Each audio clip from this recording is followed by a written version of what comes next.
Everyone is overcomplicating chords. You can play all of them with just your pointer finger.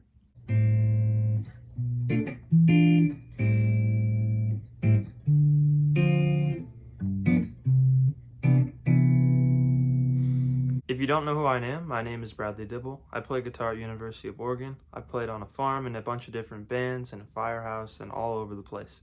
So stay tuned for this video.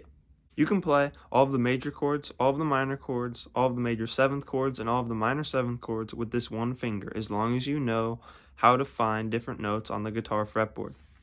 So, if you use this A major chord shape, the open chord shape, and you move it around, you can play any chord. So you can play a D, a C sharp, a C, a G. You can play any of them, as long as you know how to find the root note. And the root note in this case is going to be the G string.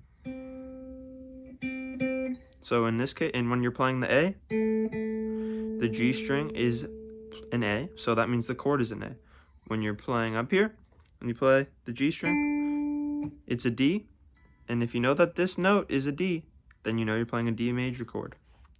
If you want to play a major seventh chord, you're going to just play the G, B, and high E strings.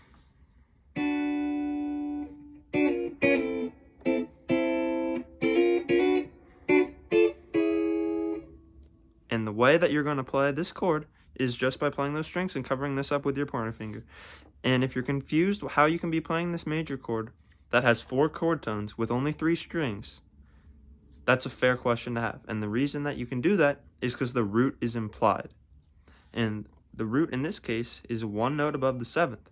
And the 7th is going to be the B string. The 3rd is going to be the G string. And the high E is going to be the 5th. High E string is going to be the 5th. And this might be a little trickier because the root isn't actually one of the notes you're playing. It's 1 fret above the 7th. And this shape that you're moving around is the D-shaped open chord, basically. So if you're playing your D-shaped open chord, and you take your middle finger off, so you're just playing with your pointer finger. Now you're playing a major 7th chord. It sounds a little jazzy. It's a major 7th chord. You can move it around. As long as you know what the root note is, you'll know what major chord you're playing. So in this case, I'm playing an A now. A major 7th, and I know that because the root note, which is 1 above the 7th, is an A.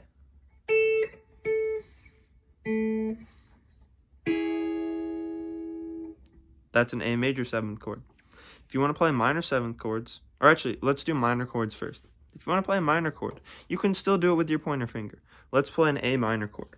You're going to play the low E string, you're going to play the G string, and the B string. Now you have an A minor chord.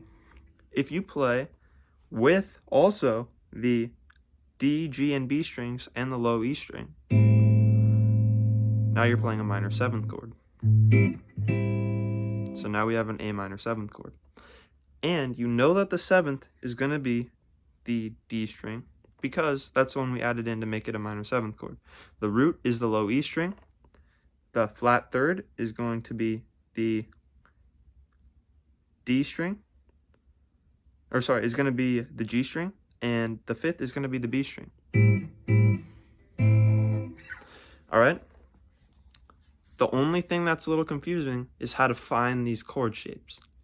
If you want a little bit slowed down version of the theory behind this and what all the different chord shapes are and how I'm moving them, you can check out this other video lesson I made that basically talks about how to build chords, what the extensions of chords are, and all of that stuff. And also how to start playing stuff with more than just your pointer finger so you can get more different shapes. This is the same chord.